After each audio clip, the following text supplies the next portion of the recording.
JNU के छात्र नजीब आज 6 दिन से लापता है। अभी तक उनका कोई पता नहीं चल पाया है। वाइस चांसलर का घेराव किया छात्रों ने, उसके बाद भी नतीजा सिफर ही रहा है। उनके घर वाले की हालत आप समझ सकते हैं, वो कितना परेशान है। लेकिन सबसे बड़ा एक मामला जो सामने आ रहा है कि जो जेएनयू प्रशासन है वो बिल्कुल उनकी मदद नहीं कर रहा है। आप लोग वाइस चांसलर से भी मिली, प्रॉक्टर से भी मिली, कैसा रिस्पांस रहा? देखिए, सबसे पहले हम लोग यहाँ पर 6 दिन से हैं, उनकी तरफ से हमारे पास कॉल नहीं आई है। डे बिफोर यस्टरडे हम लोग मिले थे उनसे, और कैसे मिले थे, यहाँ से गार्ड्स को पहले बोला कि हम लोग मिलना चाहते हैं, बाहर थे, दरवाज़ा नहीं खोला गया। प्रॉक्टर से मिलने गए थे। वीसी का तो पता ही नहीं था कि वो ऊपर ही बैठे हैं, क्योंकि यहाँ की बिल्डिंग्स के बारे में हमें भी नहीं पता। तो गार्ड ने ऊपर मैसेज भेजा, बुलाया, बैठा के रखा। फिर मेरी जो मामी हैं और मेरा भाई और लॉयर, वो अंदर गए। उन्होंने बात की कि हाँ भाई, हम कोशिश कर रहे हैं, ढूंढवा रहे हैं। हमने पुलिस से भी बात की है। हमने कहा ठीक है सर। उस दिन हमने उनसे कहा कि उन बच्चों के ख़िलाफ़ जिन्होंने मेरे भाई को मारा है, एक एफआईआर दर्ज कराई है। तो उन्होंने कहा कि ऐसे एफआईआर नहीं हो सकती, क्योंकि आप ऑलरेडी एफआईआर कर चुके हैं। तो हमने बताया कि हमने सिर्फ मिसिंग की और किडनैपिंग की एफआईआर डाली है, जिसमें हमने किसी को, किडनैपिंग में किसी को नाम नहीं लिया है। उसके बाद वहाँ से आ गए। दूसरा दिन आया, पूरा दिन यहीं बैठे रहे, कोई भी मिलने नहीं आया। कि ये भी आपको कहा गया कि हमारी तरफ से कोई मदद नहीं हो सकती, दो लोगों का झगड़ा है। बात बता रही हूँ आपको। उसके बाद दूसरे दिन हम गए तो हमने कहा हमें वीसी से मिलना है, प्रॉक्टर से मिलना है। उन्होंने कहा नहीं है, मीटिंग में है। तो हमने कहा कि बताइए कहाँ मीटिंग में है, हम वीसी ऑफिस चले जाते हैं। हमें लगा कि किसी और बिल्डिंग में। तो गार्ड ने फ़ोन वोन किया, तो गार्ड गया ऊपर। तो हमें लगा कि चलो हम भी पीछे पीछे चलते हैं, मालूम करते हैं। तो पता चला वीसी साहब ऊपर ही बैठे हैं, मीटिंग वहीं थे, और प्रॉक्टर साहब भी थे वहाँ।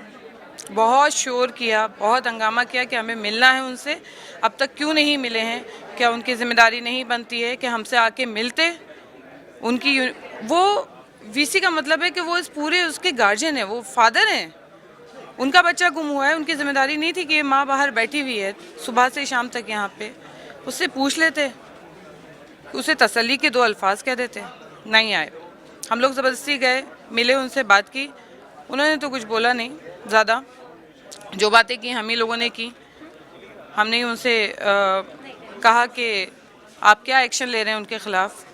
हाँ, हम लोग डिस्कस कर रहे हैं, बात कर रहे हैं। देखिए, सबसे पहला मुद्दा है नजीब को ढूंढना। तो हम लोगों ने कहा जी बिल्कुल, सबसे पहला मुद्दा मेरे भाई को ढूंढना ही है। लेकिन मेरा भाई जिन लोगों की वजह से गायब हुआ है वो कैंपस में हैं, आसपास ही हैं, सामने घूम रहे हैं।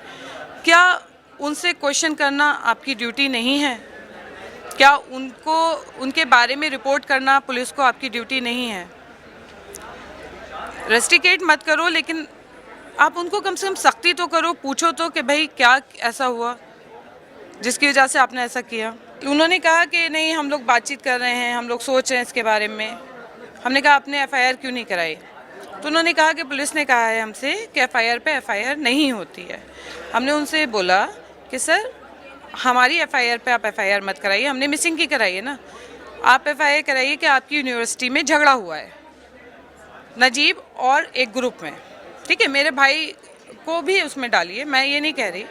झगड़ा हुआ है, चलिए दिखाइए। हमें नजीब नहीं मिला तो हमें एग्जैक्टली पता भी नहीं कि हुआ क्या उसके साथ। जो ये बच्चे बता रहे हैं बस हमें वो उतनी ही खबर है। तो मैं उसको, नजीब को सबके सामने मारा, ज़ख्मी किया, ब्लीडिंग उसको हुई, वो सर पकड़ के अपना झूम रहा है। और प्रॉक्टर साहब कह रहे हैं कि हमें पुलिस ने बोल दिया एफआईआर नहीं हो सकती। हमने कहा आपने लीगल एडवाइज़र से बात की अपने? ओ, आप सही कह रही हैं, हमें लीगल एडवाइज़र से बात करनी चाहिए थी। हमने कहा कि सर बात करिए, हमें उनसे पूछ के बताइए, अगर हो सकती है तो क्या आप एफआईआर करेंगे? खामोश रहे। फिर कह रहे हैं चलिए देखते हैं।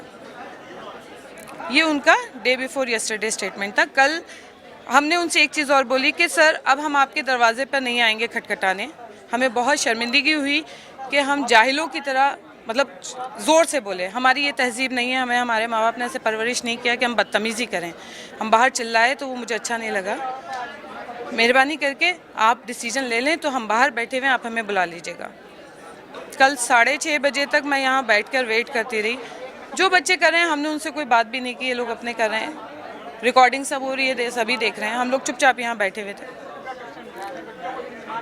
6:30 बजे तक कोई जवाब नहीं आया, और क्योंकि दिमागी हालत ऐसी हो रही है कि कभी भी कहीं से कोई ख़बर आ सकती है। एक आई ख़बर कि भाई एक डेड बॉडी मिली, आप आके देख लो, तो वो जो ऐसा लग रहा था कि जैसे कोई हम सुनते थे कि डेड बॉडी लोग देखने गए, फ़ोटो जो देखा तो बस बर्दाश्त से बाहर था कि जिस किस्म की वो थी। दिल तो दहलता ही है। तो हमने उनसे बोला, हम भाई से, कि चलो फिर से मिलते हैं। वो तो नहीं बुलाएंगे, हम यहाँ बैठे हुए हैं, उनको शायद भूल गए होंगे, उनके पास बहुत काम है, हम लोग इतने इम्पोर्टेंट नहीं हैं, चलो फिर से मिलते हैं, फिर से बात करते हैं। तो गए तो हमें बोला गया कि प्रॉक्टर बिज़ी हैं, अभी नहीं मिल सकते, मीटिंग चल रही है। हमने कहा ठीक है, हम बैठे हैं। तो वो साहब जो उनके सेक्रेटरी थे अंदर गए, उन्होंने कहा कि प्रॉक्टर साहब कह रहे हैं आप रेक्टर से मिल लीजिए। आप ये सोचिए कि इतना सेंसिटिव मामला हो रहा है, और वो मुझे एक जगह से दूसरी जगह। जब मैंने उनसे कहा कि अगर वो नहीं आएंगे तो मैं अंदर चली जाऊंगी, तो वो बाहर आए प्रॉक्टर साहब, और उन्होंने कहा आइए। रेक्टर साहब के पास ले गए। रेक्टर साहब ने, देखिए, शुरुआत तो बहुत अच्छी की, अच्छे से बात की। हमने फिर अपनी डिमांड रखी कि पहला तो ये कि भाई के लिए क्या कर रहे हो, दूसरा ये कि उन बच्चों के लिए क्या कर रहे हो।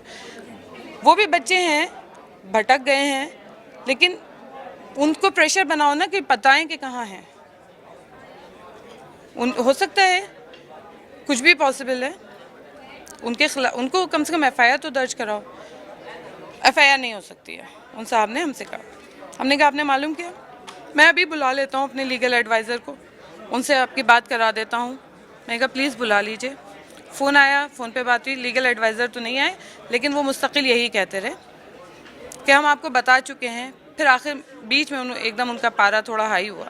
उन्होंने कहा मैं आपको कह रहा हूँ ना, और दूसरी चीज़ हमारी जिम्मेदारी नहीं बनती है, कहीं कुछ होगा तो उसकी जिम्मेदारी हमारी नहीं है। किसी प्रॉक्टर ने ये भी कहा कि हम इसमें कुछ नहीं कर सकते हैं। प्रॉक्टर नहीं थे, रेक्टर साहब थे।